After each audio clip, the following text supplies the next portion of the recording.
het ons so met 'n breë glimlag ingekom in die kerk as kerkraad. Hulle Dries, jy het baie mooi vir die gemeente môre gesê, ons het 'n bietjie vergeet om die TV af te sit. En ons storie, so ons as kerkraad van sommer ook wel. Ja. Ons gaan voort met ons voorsang. Ons het volgende die voorreg om ook 'n doop te bedien aan 'n klein seentjie. En daarom sing ons ook uit die 292, 'n baie mooi lied wat sê, my enigste troos in lewe en dood is dat ek aan Jesus Christus behoort. En dan die tweede vers wat sê, die doop is die seël, die bewys dat die Here vir ons baie lief is. Uit ons Heidelbergse katekismus, vraag en antwoord 1, die beruiming daarvan, so kom ons sing dit ook van harte.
Die 344 is 'n lied wat vir ons ook die pragtige pad vertel wat die Here ook met sy kinders loop van geboorte af. Hoe die Here vir ouers sê, hier is 'n kleintjie om voor te sorg, en hoe die Here dan self ook sy sorg en sy seën oor 'n klein ding ook uitstort. En daarom sing ons van hierdie lied die eerste, tweede en derde vers.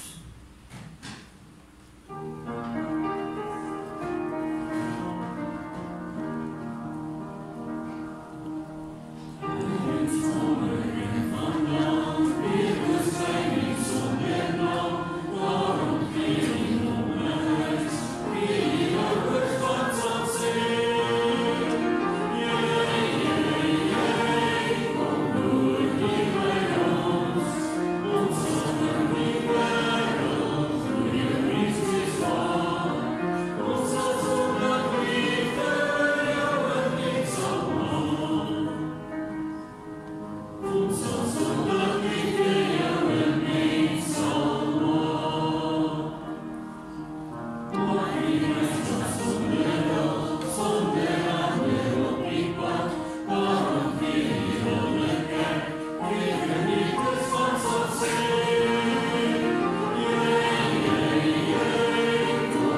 ons die voorreg het om vandag die doop te bedien, is ons ook by ons tweede lydensweek. Dit kan verskillend geïnterpreteer word. Ons het die afgelope woensdag was nou as woensdag, en dan kan 'n mens kies of mens 7 lydensweke of 6 lydensweke het. Verlede week het ons nou die eerste een gehad, omdat ons 7 lydensweke dan het. Die lydensweke is die tyd in opbou na Paasfees, waar ons dink aan Goeie Vrydag en dan ook Sondag, die Here Jesus Christus se opstanding. En daarom in die volgende komende weke mag ons meer daarop konsentreer, waar ons wat vooral stilstaan by Jesus se kruisiging en by sy opstanding. En sien jy dan op die aankondigings ook, dis lydensweek 2, dan ook vandag. Daarom gaan ons ook 1 of 2 liedere daar rondom ook sing. En ons sing uit lied 228, daar's 'n dierbare kruis waar my Heiland bewys die liefde wat hy vir my het. Ons sing daarvan die beide die verse.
En nou twyfel ek watter een is volgende.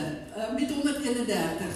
Die liefde van Jesus, ons moes verander, want een van die liedere was nou weer en weer net 'n orgellied gewees, en omdat die krag nou afgaan, wel hulle sê so nie, het ons so lank oorgeswaai na ons kragopwekker toe, en kan ons dan nie die orgel gebruik nie. So ons het net een liedjie verander, en dis 'n pragtige lied, hierdie een wat ons ook sing, wat van toepassing is op die doop en op ons gedagte aan wat die Here ook vir ons gedoen het. Die liefde van Jesus is wonderbaar, wonderbaar vir my. Ons sing die verse soos dit daar op die bord verskyn.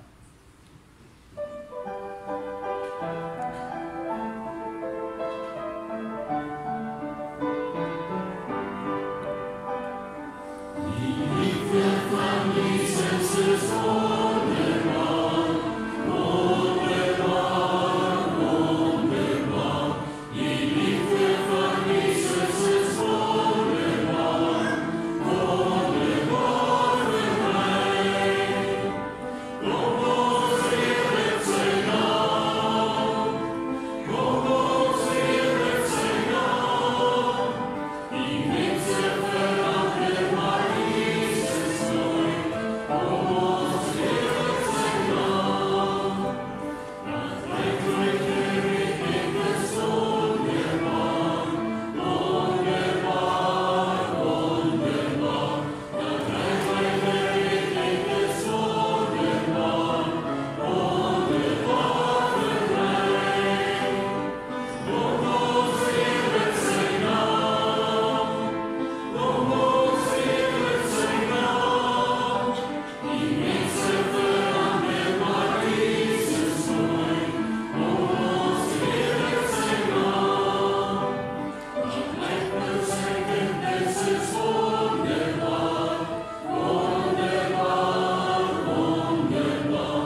53 waar ons sê die Here is ons Here, hy het opgestaan uit die dood en hy is Heer. En dan die bekende woorde uit die Bybel uit, elke knie sal buig, elke tong bely dat U die Here is. Ons sing die 3 verse soos dit ook op die bord is.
Hier in die huis van die Here.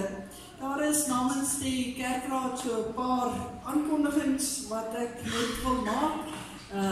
Die doopouers was nie nou al hier toe ek gesê het welkom nie, maar baie welkom. Johan en Nadine ook hier in ons midde, saam met Luandrey. Mag dit vir julle 'n baie spesiale dag ook wees en dan ook saam met julle familie en die vriende wat hier is en ons as gemeente wat ook getuies is van hierdie wonderlike voorreg om kindjie te kan laat doop. Dan is daar op die oomblik sonstraaltjies ook by die kleuterskool aan die gang. Ons graad 10 klas het ingewillig, hulle wou dit baie graag hou, so hulle is daar bedrywig saam met die kleintjies wat dan daar is. Na die tyd is daar sonnaarskool, al ons kinders gaan gewoon na hulle klasse toe. Julle sal iemand daar kry wat vir julle 'n klas gaan aanbied. En dan het ons verder eintlik nie vandag se deurprojekte gaan vir die skool vir blindes. Ons weekprogram het u daar, let maar op asseblief daarna. Eerskomende Sondag is ons manne stokperdjie dag. Gister het ons dames kuieroggend gehad. Dit was heerlik geweest. Ons het lekker hier onder die bome gesit en kuier, net gekuier. Die grap is ook gedeel, dit was ook lekker.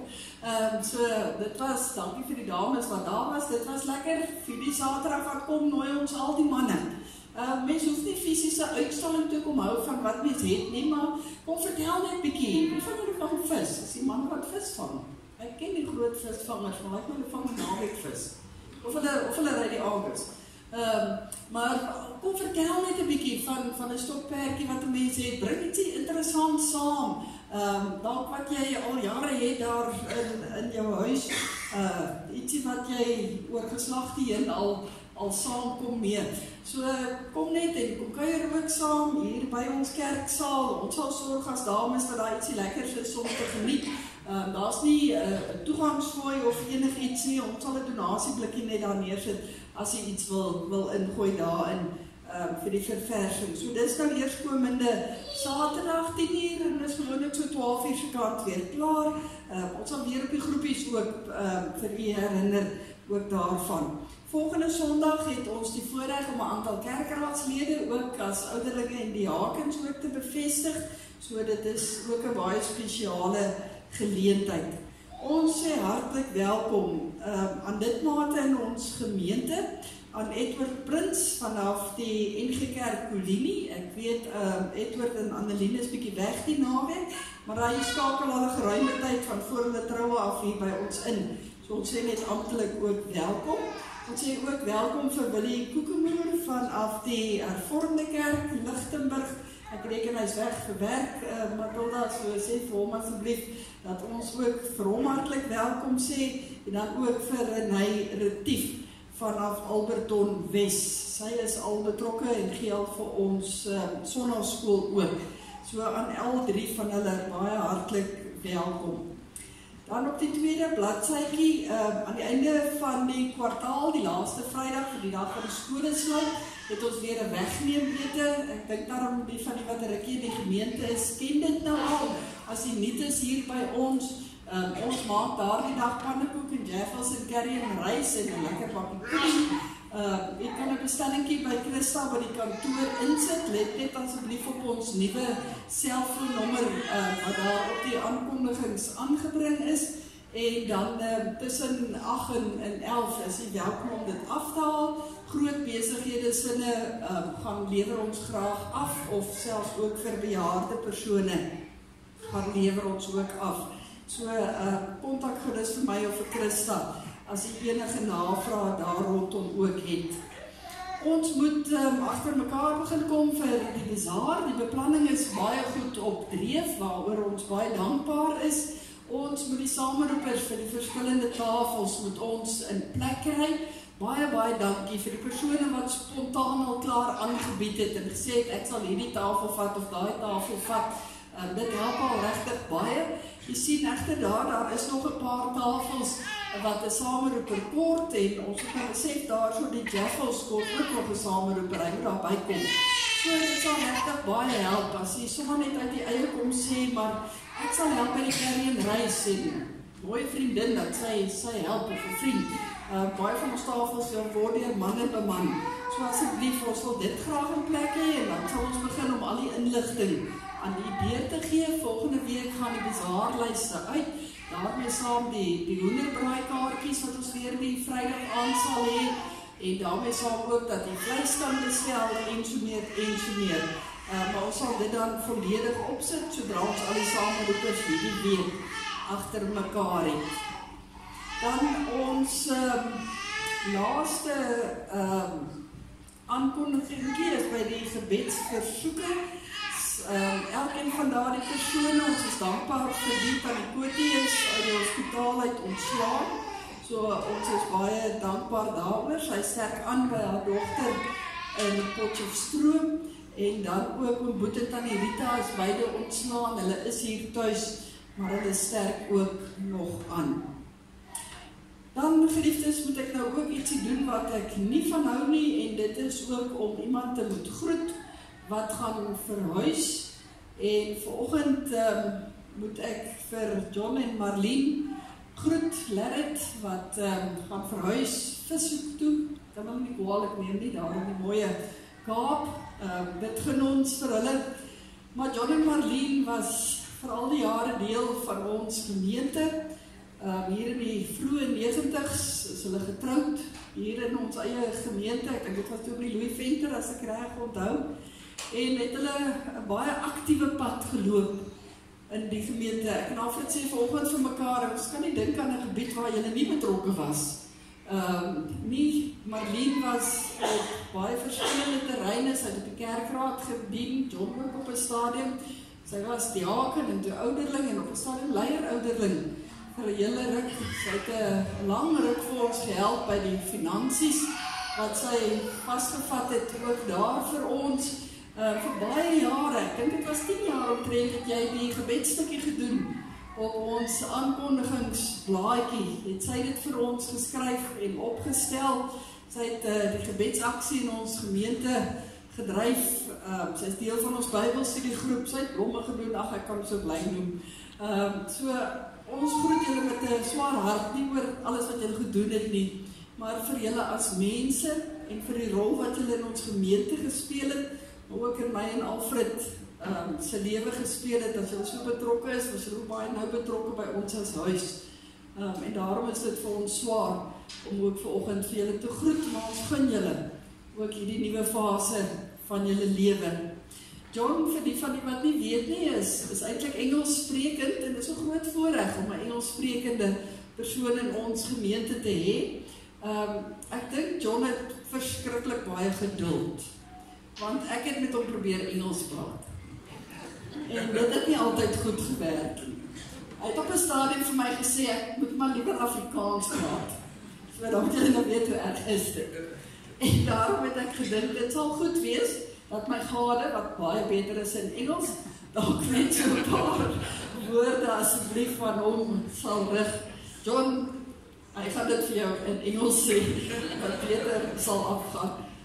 Ek het probeer neerskryf, maar ek kan nie eers die spelling onthou nie. So, dankie afgedoen. Yes, John, I really don't know, but we just felt it would be more appropriate to greet you also in your mother tongue.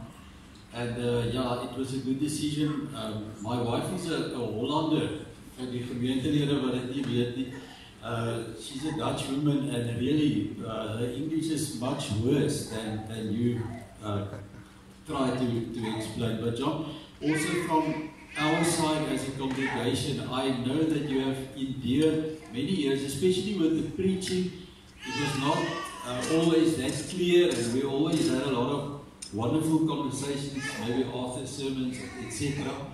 And I think there's a couple of things when Elizabeth told me that you were also now moving. There's a lot of people leaving Lichtenburg. I was really saddened because you were already here when we came here. And as Elizabeth said, you were really part of the ministry and also part of our lives. And there's maybe two things I will always remember, especially about John. And all of these little ones also love me. Listen, now they are crying, they don't even know you. But there are two things that I will always cherish. The one is the fact that you were involved, very much so. Those of you also do not know, John is 85 already. Nearly 6. Nearly 86. It's 86 in May. Yeah. And he is still involved doing the camera work for us, so always serving all of these years. So John, I recall the time we were still doing this mission work in Pedro's Casper, or you remember that army people, that we've done all of those work as well. And then the second thing I will always carry with me is John's sense of humor. Really, he's got a very, very good, dry but a very good sense of humor. I remember a couple of years ago, Marlene fell ill one evening, very, very ill. And John called us, and we were there, but she was out.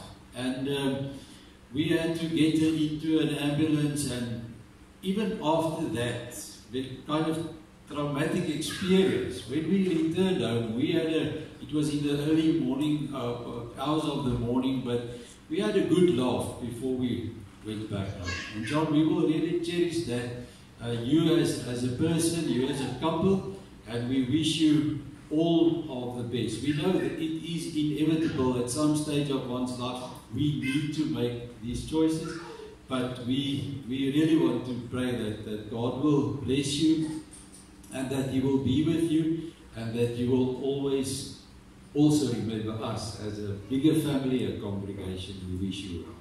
Thank you, Alfred.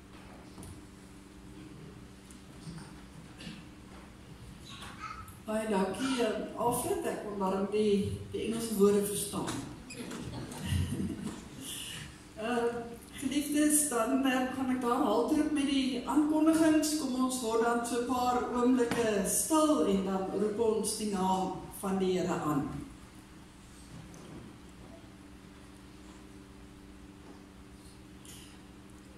Kom o lig en verlig die duister in my. Kom o lewe en wek my uit die dood. Kom groot geneesheer en heel my wonde. Kom vuur van goddelike liefde, verwarm my hart met u liefdesvlam. Kom my koning, kom sit op die troon van my hart en regeer my lewe. Amen. Geliefdes, genade, barmhartigheid en vrede van God ons Vader, deur die krag van ons Here Jesus Christus en deur die troostvolle werk van die Heilige Gees. Ons sing saam 'n loflied en ons sing vanoggend uit lied 67. Loof die Heer, hy is goed, loof sy heilige naam. Kom ons sing staande al drie die vers.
Kinders van gelowige ouers, sodat hulle kan kom bely eintlik dit wat hulle glo en dat hulle daardie belydenis dan ook in die harte van hulle kinders gaan neer lê.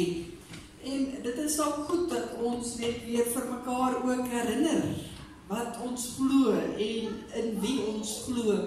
En daarom wil ek graag eintlik die hele doophandeling vanoggend begin as gemeente gaan staan en saam ons geloof in die drie-enige God bely in die woorde van die geloofsbelydenis. So kom ons staan en dan bely ons hardop ons geloof.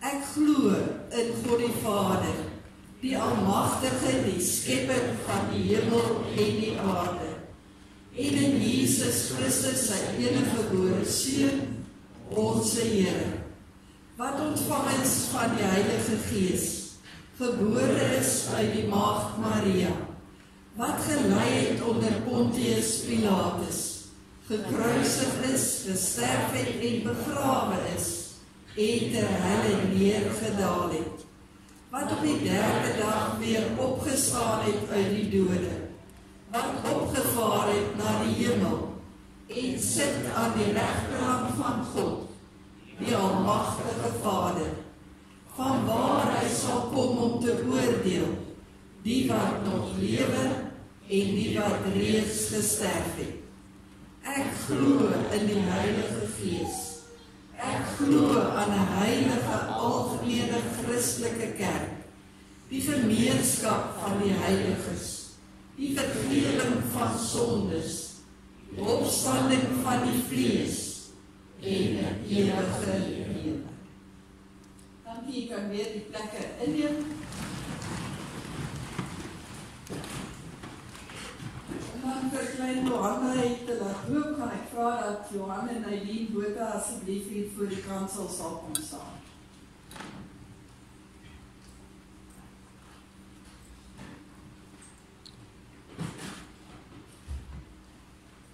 Johan en Eileen, julle het so pas saam met ons as gemeente julle geloof bely, dit wat in julle harte leef. En dit is die bely belydenis, wat ons nou die aand ook voorgesels het, wat julle ook aan Loandrey wil oordra, met julle lewe, en ook dit wat julle vir hom van gaan vertel, ook oor ons drie-enige Here. En julle die besluit geneem as ouers, dat julle hom graag wil laat doop, om daardie belofte teken van die Here, dat hy vir julle kindjie lief is, waar te maak. Om daardie fisiese teken te sien, en daarmee die bevestiging net opnuut weer in julle harte te kry, want die Here is al van die eerste oomblik af, toe hy begin om vir Loandrey aan mekaar te weef, was hy klaar vir hom lief, en is hy nog steeds vir hom lief, en sal hy altyd vir hom lief wees. En die Here kom beloof vanoggend, dat hy as God die Vader hierdie liefde oor daardie kleine seentjie sal uitstort. As ons in die lydenstyd is, soos ons gesê het, dan kan ons vas en seker weet, dat ons Here Jesus Christus nie net vir julle twee as ouers nie, maar ook vir hom, klaar, alles gedoen het aan die kruis, wat nodig is. En dat hy opgestaan het uit die dood, sodat ons nou reeds ook kan deel hê aan 'n ewige lewe. Dat ons nou reeds die voorregte daarvan kan geniet, dat julle kleine seentjie ook reeds nou daarin deel het. Ons kan hierdie wonderlike versekering hê, dat die Heilige Gees ook vir julle as ouers gaan lei om vir hom groot te maak, en dan uiteindelik ook in sy hartjie gaan werk, om ook te kan sê, maar ek is ook lief vir hierdie Here, want as 'n babatjie al vir my kom sê het met 'n teken van water, dat hy vir my lief is. En dis 'n wonderlike voorreg, geliefdes, en ons mag dit nie vanoggend miskyk van die grootste oomblik wat eintlik hier gebeur het, waar die God van hemel en aarde self kom sê, dat hy lief is vir 'n kleine babatjie, en 'n pad wil loop in hierdie wêreld. En daarom sê ons, en dit is so belangrik, dat God die handelende party is. Hy is die een wat die inisiatief neem. Hy is die een wat eerste optree. Ons het dit gesê in die geval van Abraham, toe God na Abraham toe gegaan het. Ons kan blaai deur die bladsye van die Bybel. Dit is gewoonlik God wat uitreik na die mens, dieselfde wat die mens uit sy eie uitreik na die Here toe. Jy kan ontspan, mamma, hy is heeltemal onder beheer daar. Ja. Ek ken 'n mamma se hart, jy wonder nou wat gebeur hier agter jou.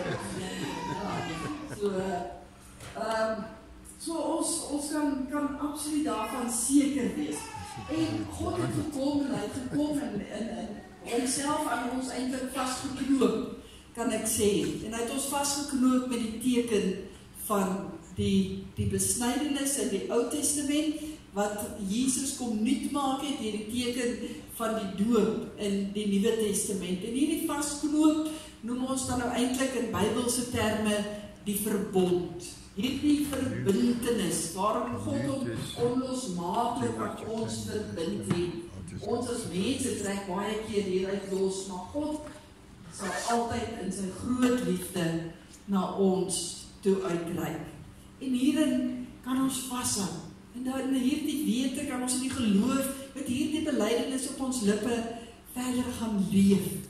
In 'n wêreld wat maar swaar is deesdae, as ons ook moet deur verskillende goed gaan. En julle as ouers alreeds deur die swaar gaan om 'n kleintjie te moet help deur swaar kry tye ook in sy lewetjie nou al. Maar die Here is ook daar saam met julle betrokke. En ons weet sy hand van genesing rus ook op klein Loandrey elke oomblik. En daarom hou ons vas. En om te bevestig dat julle dit ook glo en dit so aanvaar, gaan ek vra dat julle asseblief hardop op die volgende vraag sal antwoord. Johan en Eileen, ten eerste, bely julle dat hoewel ons kinders as sondaars in die wêreld gekom het en daarom onder die oordeel van God staan, hulle nogtans in Christus aan God behoort en daarom as lidmate van sy gemeente gedoop moet word.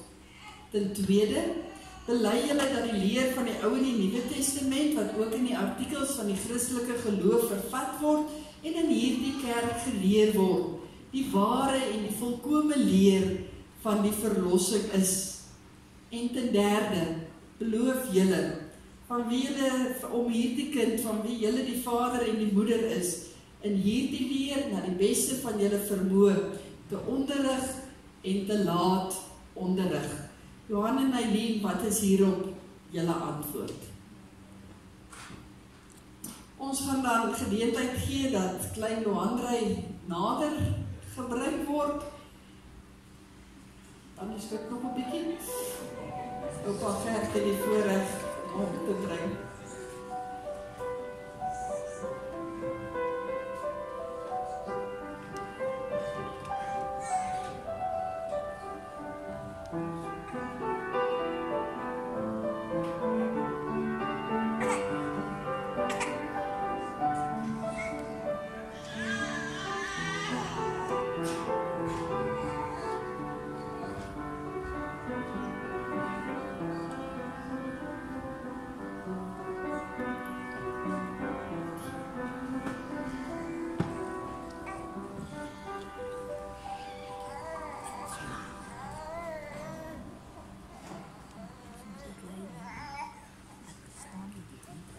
Loandrey, Jacobus, Botha, ek doop vir jou in die naam van die Vader en van die Seun en van die Heilige Gees. Ons Hemelse Vader, as klein Loandrey verwonderd, wonder wat is hierdie druppeltjies wat op sy kop val, dan besef ons hoe groot is die genade. Al verstaan hy nog niks wat in hierdie oomblikke gebeur nie, is dit juist die bevestiging van die genade en van die liefde vir die mense kinders. Dat hy reeds alles aan hom kom toesê wat in die woord staan. Dat hy reeds vir hom al die beloftes kom skenk. Kom sê, maar ek wil vir jou God wees wat saam met jou die lewenspad ook loop. Dankie Here, dat ons vanoggend die voorreg het om dit te aanskou. Dankie dat hier twee ouers staan, in wie se harte daar 'n belydenis leef, dat hulle vir U lief het, dat hulle dit bely in hierdie wêreld, dat hulle dit wil inbou, ook in Loandrey se lewe.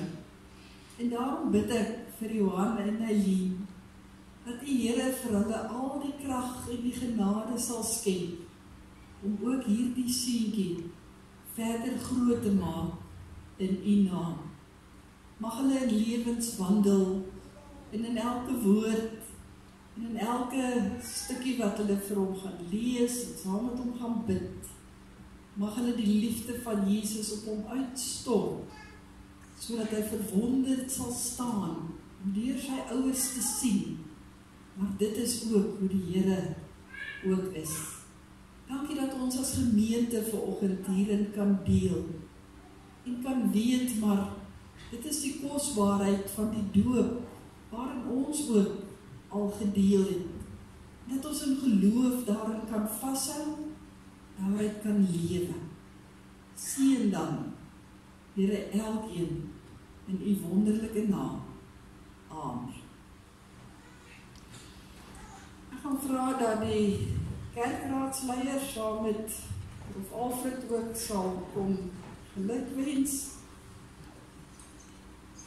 Moet sy rustig, ek wil net ons allemaal 'n bietjie oppak. Baie geluk, Johan. Mag ek vir julle baie vreugde verder kry. Jou op my dien. Ek kan nie meer kwam.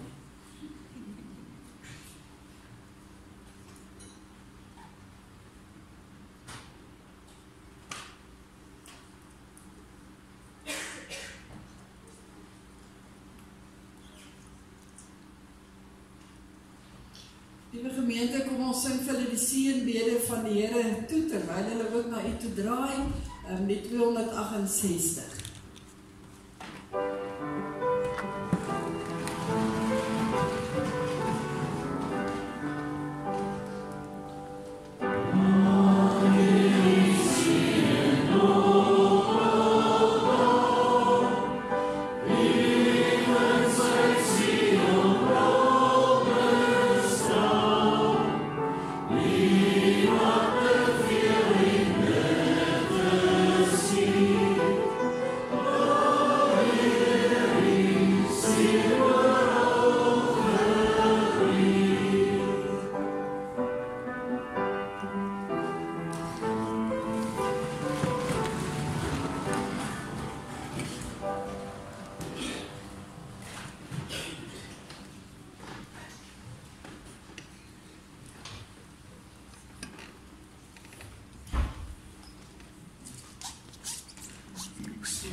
Sorry? Make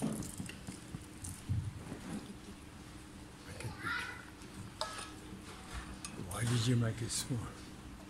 Dit is ook vir my 'n voorreg om baie geluk te sê aan die oupas en oumas, oupa Gert en ouma Minnie en dan ook aan ouma Judy daarbo, saam met die res van die families, maak die klein ding vir julle baie vreugde ook vorentoe ook bring.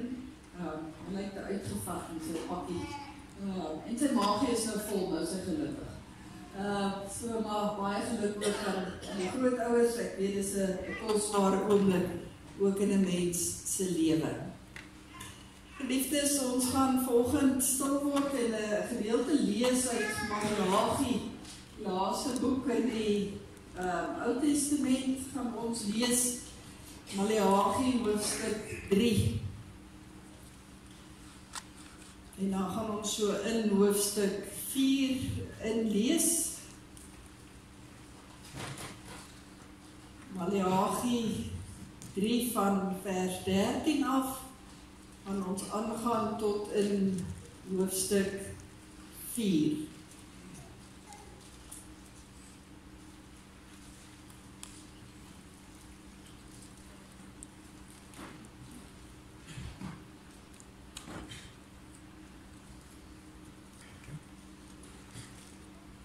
Soek wat al kan wegkryp, ek kan nou net sê in die middel van die Bybel nie, want dit sal 'n jok wees, maar aan die einde van die Ou Testament kan ek sê, in die begin van die nuwe, net voor die Nuwe Testament begin.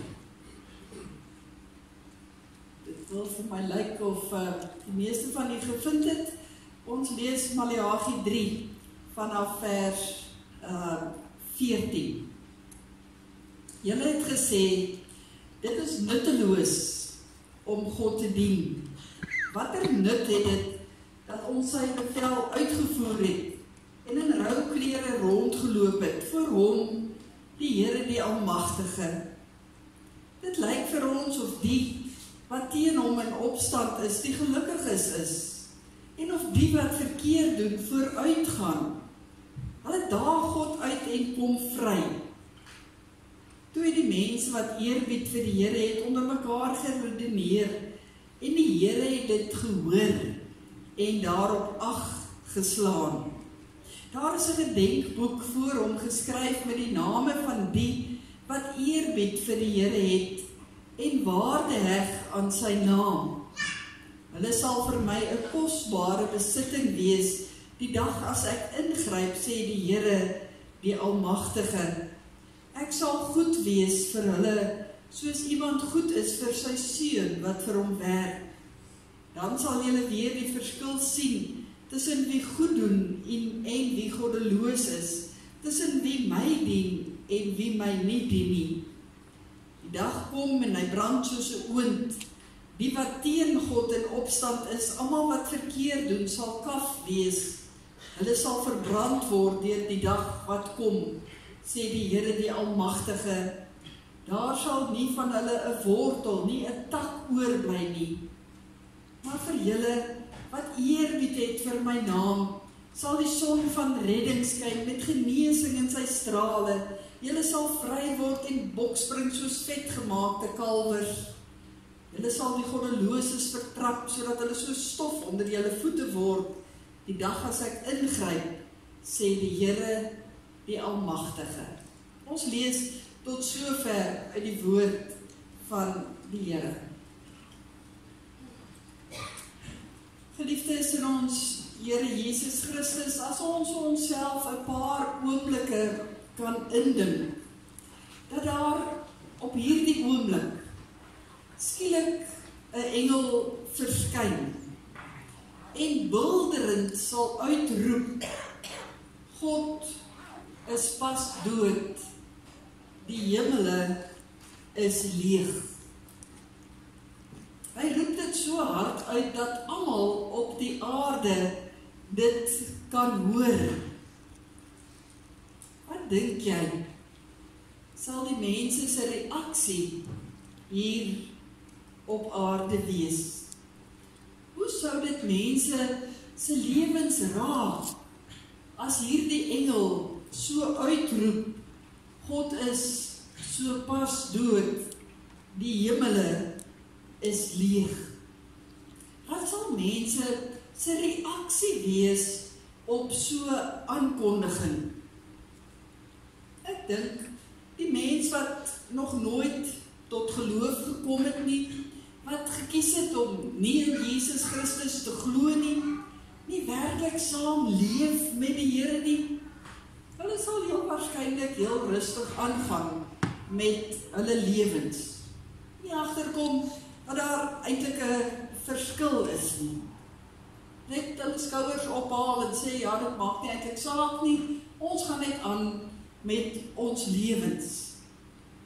Maar vir die mens, wie se lewensasem Christus is, wie se belydenis is, hierdie woorde wat ons sopas vanoggend gesê het, vir daardie mense sal hulle lewens totaal en al tot stilstand kom. Nou moet ek natuurlik dadelik sê dat dit onmoontlik is dat God kan sterf. God kan nooit sterf nie. Dit word op verskeie plekke in die woord van die Here gesê. Lees maar 1 Timoteus 6 vers 16. God is die onsterflike God. Hierdie is net 'n voorbeeld. Maar dit gebeur wel, ook in die kinders van die Here se lewens, dat ons baie keer ook loop en wonder. Maar waar is God?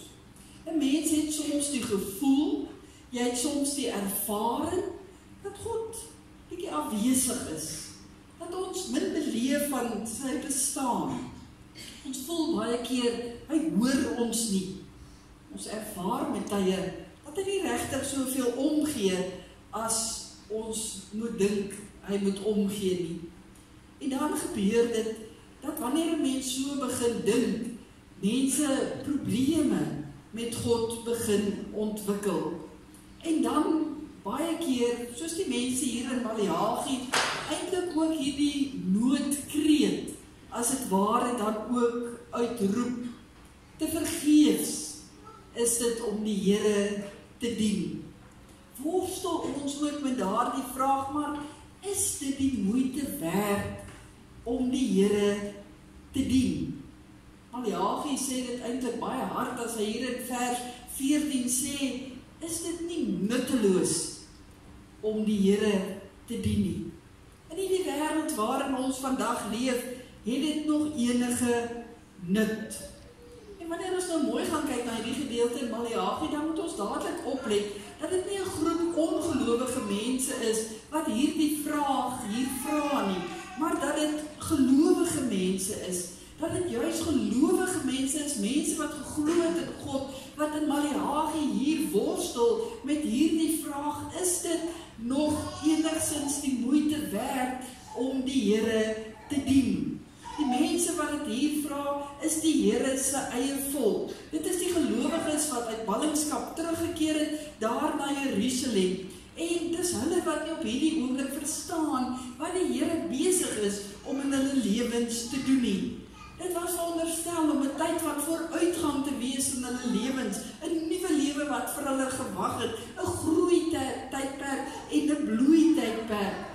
Maar wat ervaar hulle daartoe hulle terugkom uit die ballingskap? Alles behalwe hierdie groeitydperk. Hulle ervaar misoeste, pla wat op hulle toesak, armes wat verdruk word, die priesters wat nie meer die boodskap van die Here gebring het nie. Daar was algehele geestelike afvalligheid. En daarom begin die ware gelowiges vra, maar watter nut het dit nog om die Here te dien? Watter nut het dit nog om te glo, as dit so sleg gaan met ons en met die wêreld hier rondom ons? Hoe rym dit met die geloof wat ons het in die Here, ons God? Baat dit ons nog enigsins om die Here ernstig en toegewyd met ons hele lewe te dien? Is dit nog die moeite werd? Ek dink baie van hierdie vrae echo ook in ons harte. Met ons, vandag is dit nie veel anders nie. Want wanneer dit wat ons glo nie strook met dit wat ons beleef nie, dan ontwikkel ons ook 'n probleem met God. Dan begin ons ook hier die vraag ook vra. Is dit nog regtig die moeite werd om kind van God te wees? Is die wat nie in Christus glo nie eintlik beter daarin af nie? Die volk daar in Maleagi dieselfde vraag gevra, lees weer vers 15, want hulle sê, dit lyk vir hulle asof die mense wat nie vir God ken nie, dat het wonderbaarlik goed gaan met hulle, dat hulle fantasties gelukkig is. Die ongelowige sê hulle, daar is 1000 keer beter af as hulle kan maar leef in hulle sonde, hulle kan doen net wat hulle wil, hulle sê wat hulle wil, en dit gaan met hulle goed, lyk dit op die oog af. En hierdie benoudheid echo in die gelowiges se harte, en dit echo vanoggend dalk ook in my en jou hart, is dit die moeite werd om vandag nog in die Here te glo, om vas te hou aan die Here se kruisiging, aan sy opstanding, aan sy hemelvaart. Weet jy, hierdie skrywers, hierdie volk van die Here in Maleagi, en so ook ons, kan die wonderlike nuus vanoggend hoor. Die Here se antwoord is duidelik en helder. Eeue terug, daar in Maleagi, vanoggend hier aan ons. Ja, dit is die moeite werd om in die Here te glo. Dit is die moeite werd om aan hom vas te hou. Dit is die moeite werd, dit het 'n nut, dit het 'n doel, om hom deel te hê van 'n mens se lewe, om deur die doop daarvan verseker te word. Maar die Here sê die antwoord, as mens hierdie vraag vra, lê nie daarin om na die wêreld rondom jou te kyk nie. Die antwoord lê ook nie daarin of dit die moeite werd is deur na die ongelowiges ook te kyk en jouself met hulle te vergelyk nie. Dit help nie, jy fokus heeltyd net, sê die Here, op die sigbare dinge nie, want dit is maar tydelik en dit gaan verby, sê Paulus ook later vir ons in 2 Korintiërs 4. Nee, kom, sê God hier in Maleagi 3 en 4, dit is 1000 maal meer werd om vir my die lewende Here te ken, maar om 'n totaal ander rede as op die dinge waarop julle besig is om te fokus. En dan trek die Here hulle oog as het ware, en hulle harte as het ware, na 'n tweeledige antwoord wat hy gee in hierdie gedeelte, wat hy hulle weer moed gee vir die hede, maar ook vir die toekoms wat voor hulle lê. En dit is pragtig om eintlik dit uit mekaar uit te haal, want dan sien ons in hierdie gedeelte al in Maleagi, hoe die Here hier vir hulle uitspel, maar om my te dien, om in my te glo, het nie nou net hier vir nou betekenis nie. Ja, dit het uiteindelik geweldig betekenis, maar dit het ook ewigheidswaarde. Tot in alle ewigheid het dit 'n nut, het dit 'n doel. En die Here begin so om die nut en die doel of die voordele te begin opnoem. In vers 16 dan praat hy van die gedenkboek met die name in. Nou hierdie naam van die gedenkboek van die kinders van die Here wie se naam in daardie boek geskryf staan, is 'n bekende tema eintlik in die bladsye van die Bybel. Ons kry dit al in die eerste plek, die eerste keer daar in Deuteronomium, en dan ons kry dit tot aan die einde ook in die boek Openbaring. En alhoewel die spesifieke woord wat hier gebruik word in Maleagi, 'n gedenkboek, die net hier in Maleagi voorkom, word hierdie gedagte by ander name, die boek van die lewe, ander name wat ook gebruik word in die Bybel, word dieselfde lyn dwarsdeur getrek. As ons gaan kyk in 'n boek soos die van Ester, dan lees ons in Ester 6 vers 1, dat dit 'n gebruik was in die tyd van die Ou Testament, dat die koning van daardie tyd altyd 'n boek gehad het om belangrike gebeurtenisse in aan te teken. Amper soos wat ons nou 'n dagboek sou hou om belangrike dinge in neer te pen. Ander plekke, dan word hierdie beeld dan gebruik om iets van God ook te verduidelik. Hy wat die koning is van die hemel en van die aarde. En dan word daar vir ons vertel, dat daar in die boek ook so, in die hemel ook so 'n boek is, waar al die dade en al die name van die mense opgeteken word. Ons lees daarvan in Psalm 69 vers 29, van die boek van die lewe. Psalm 139 vers 16, het my al gesien toe ek nog ongebore was. Al my lewensdae was in die boek opgeskrywe nog voordat ek gebore is. In Daniël 7 dan lees ons dat Daniël die visioen het, waar al die aanklagte van die ongelowiges ook in 'n boek opgeskryf staan. Dit word die boek van die waarheid genoem uiteindelik in Daniël hoofstuk 10. In Daniël 12 lees ons dan in daardie tyd sal almal uit jou volk wat in die boek opgeskryf is, gered word. En so kan ek aangaan, die een na die ander voorbeeld dan ook noem. Nou wat is die doel daarvan? Die doel van hierdie boek was juist daarvan om te beklemtoon dat God betrokke is by sy kinders se lewens. Hierdie beskuldiging amper wat hy kry hier in Maleagi, dat God nie daar is nie, dat dit nie die moeite werd is om te dien nie, want hulle sien niks van hom nie. Hierdie lewensboek wil juist sê, maar God is betrokke. Hy weet alles wat ons doen, alles wat ons beleef, dis soos in 'n boek opgeskryf, wat hy alles voor hom kan oopslaan en uit kan lees. Hy is deeglik bewus van elke dingetjie wat in ons lewens gebeur. Die swaarkry, die onsekerheid, die skeptiese vrae, niks gaan vir 'n oomblik by hom verby.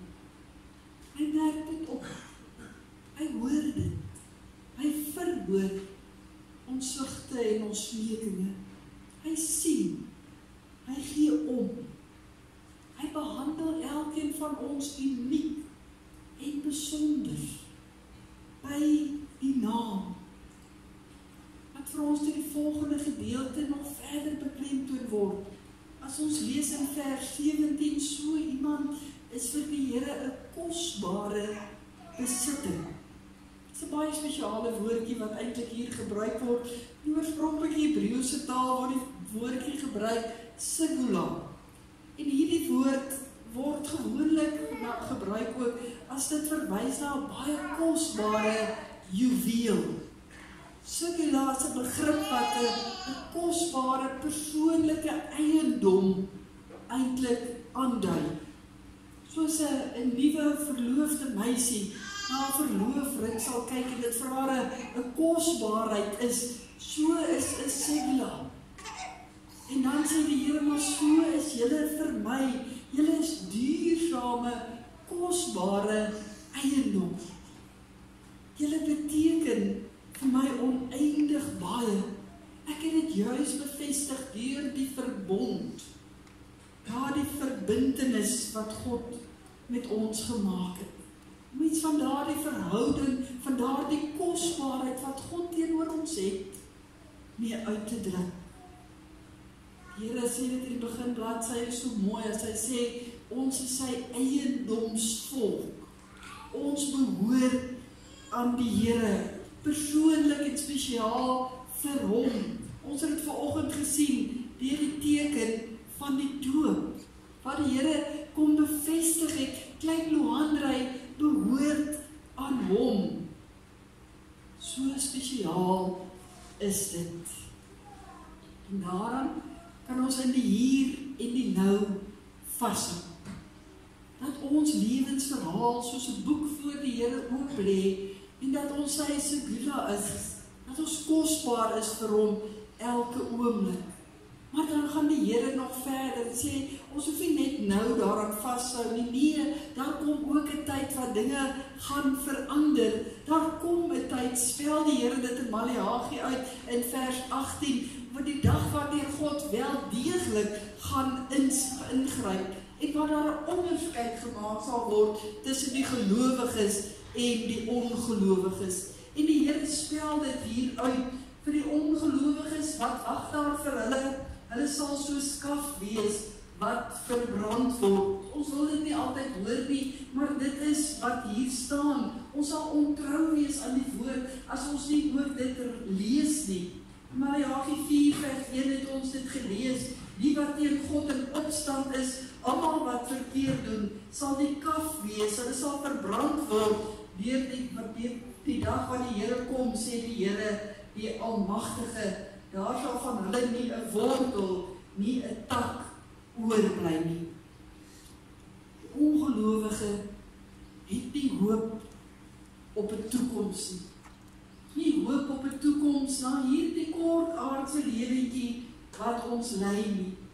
Geen hoop nie. Job spel dit nog verder uit as hy sê, die ongelowige se enigste toekomshoop is om sy laaste asem uit te blaas. Bietjie verder in Job dan sê hy, die ongelowige se lewe is soos 'n spinnerak wat net so vinnig weer kan verdwyn en geen spoor sal daarvan gevind word. En daar's 'n maar. En die wonderlike van hierdie maar is dat daar vir die gelowiges iets anders is. Vir die gelowiges is daar 'n ewigheid.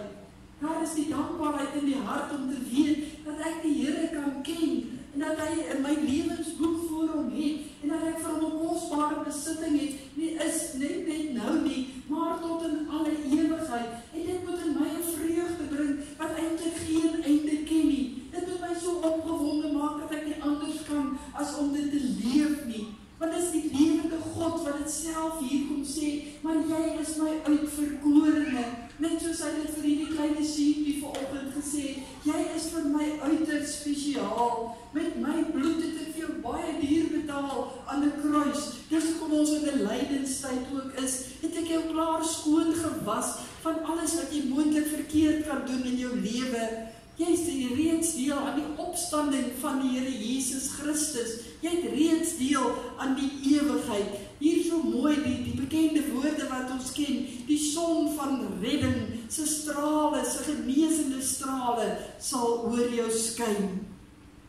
Gelowiges wat dit op hierdie aardse lewe dalk moeilik gehad het, sal bokspring soos kalwers, omdat die son van redding oor hulle geskyn het met sy strale van genesing.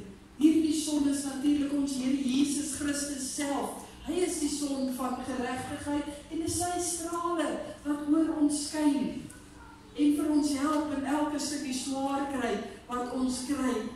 Maleagi sê dat hierdie son gee vir ons die lig en die waarheid. Waar daar donkerheid en verwarring in ons lewens is, kom hierdie son en bring vir ons lig en waarheid. Dit stel mense in die regte lig voor God, omdat daar redding vir ons is nou voor God, omdat Jesus Christus gekom het. Dit gee vir ons heling, dit gee vir ons genesing, waar ons gebroken was, of waar ons vastgeval was. Dit gee vir ons vryheid, daar waar ons vastgebind was. Dit gee vir ons 'n huppelbly geloof om te gaan lewe, waar ons baie keer in moedeloosheid verval. Ons is genees van elke stukkie swaar kry en ook uiteindelik van die ewige dood. En dit word waar in Jesus se koms, sy sterwe en sy opstanding. En dis die aangrypende van die woord van die Here, want hierdie is die laaste woorde van die Ou Testament. Maleagi is die laaste boek en hoofstuk 4 is die laaste hoofstuk van die Ou Testament en so eindig dit daar. Nou sou die volk 400 jaar wag voordat die Nuwe Testamentiese tyd sou aanbreek. Breek dit aan met die koms van ons Here Jesus Christus, met die aankondiging dat hy gebore is, dat die son van redding gekom het in hierdie wêreld. En ons wat vandag hier sit, ken hierdie hele gedeelte en ons kan daarin glo, ons kan daaraan vashou. Ons hoef nie meer 1 minuut te wag soos wat die volk moes wag in Maleagi nie. Ons deel reeds daarin. God se strale het ons reeds aangeraak by 'n doopvond. God se strale raak ons elke oomblik aan deur Jesus se kruisdood en deur sy opstanding, deur sy woord wat ons daagliks onder oë kan neem, deur sy Heilige Gees wat ons wil verlig om soos kinders van die Here in hierdie wêreld te leef. Dan Vader, die engel van die Here roep nie vanoggend uit, God is so pas dood, die hemele is leeg nie. Nee, die engel roep dit juis uit. God leef. Hy leef tot in alle ewigheid en hy wil in die harte van sy kinders ook leef. Hy wil die son van geregtigheid wees vir elkeen van ons. Mag ons daarvan oortuig wees. Mag ons daarvan gaan getuig. Mag ons dit lewe. Ons bid saam. Ons Hemelse Vader, baie dankie dat U op wonderlike maniere met U kinders besig is elke dag. En dat U ook begrip het, as ons soms vra in ons eie onvermoë, in ons magteloosheid, in ons moedeloosheid, watter nut het dit nog om die Here te dien? Dat U begrip het, dat U verstaan, en dat U dan self sê, Here, U is die Here van elke mens se lewe. Ons lewe lê soos 'n boek voor U oop. Ken elkeen van ons gedagtes, U deurgrond ons harte, weet wat in ons lewens gebeur. U skenk vir ons genade op genade om verder te lewe. Dankie dat ons U kosbare besitting is, U eiendomsvol. Dat ons dit vanoggend weer eens kon hoor, toe dit vir 'n kleine seentjie kom sê. Ons wat al verder gevorder is in die jare, dat ons kan sê, maar ons weet dit, ons glo dit onwrikbaar en ons hou daaraan vas, want dit is ons moed en U is ons hoop. Daaruit vir ons lewe. Dankie dat U die son van redding is. Wie se genesende strale op ons skyn elke dag. Ons kan leef in die wete dat U vir ons gebore is, gesterf het, maar opgestaan het en opgevaar het in die hemel, waar U sit aan die regterhand van God om vir ons te pleit met versigtinge wat nie in mense woorde gesê kan word nie. Ons hou daaraan vas. Ons bid vir hulle wat vanoggend moeite het om dit raak te sien, moeite het om dit regtig te glo. Wil asseblief wees met elkeen wat deur die swaarheid van hierdie lewe getref word, en die geloof in hulle harte aanwakker, en ons gebede gebruik om vir hulle tot seën te wees. Ons bid, Here, vir ons gemeente, dat U ook vir ons gemeente sal seën om 'n lig in hierdie wêreld te bly, wat sal bly getuig en vertel, en dat ons sal toelaat dat die son van redding uit ons uitstraal. Skenk vir ons, Here, in hierdie dag U genade, lei ons deur 'n nuwe week met al sy uitdagings. En dankie dat ons weet U is elke oomblik by ons. In Jesus naam. Amen. Nou, geleentheid om die Here te vereer. Sorry to see this.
to start changing when we get done.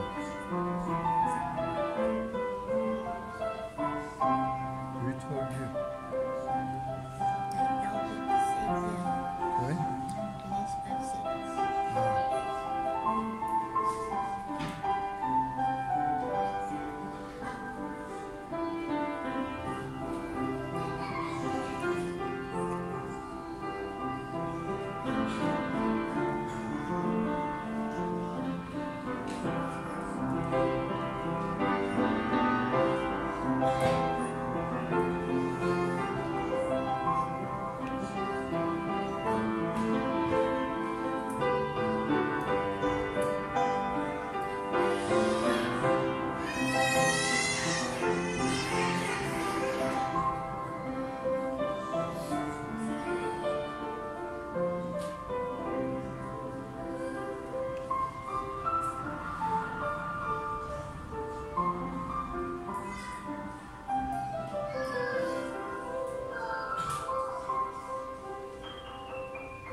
Voordat ons sluit met ons slotlied, Renée, ek sien jou nou eers daarbo, so skies ek jou hier gesoek nou, maar ek hoop jy voel welkom toe jy wat die staat afgelees het.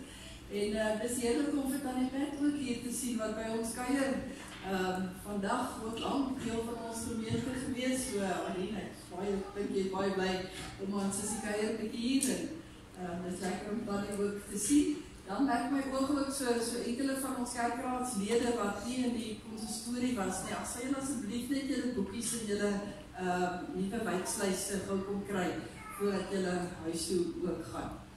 Ons gaan sluit met die baie bekende lied 40, ook 'n geloofsbelijdenis wat ons maak.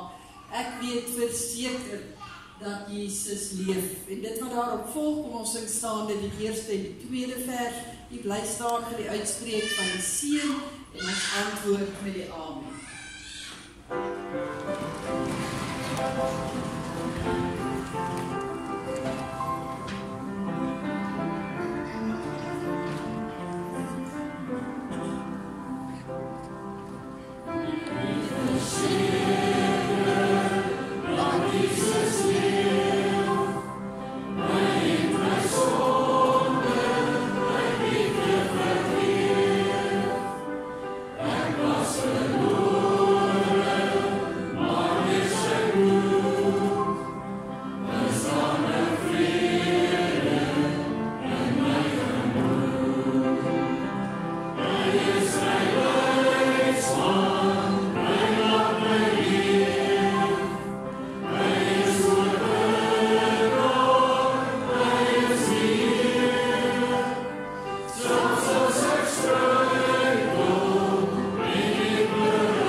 Ontvang die seën van die Here. Mag God ons genadig wees en ons seën. Mag hy tot ons redding verskyn en aan ons sy vrede gee.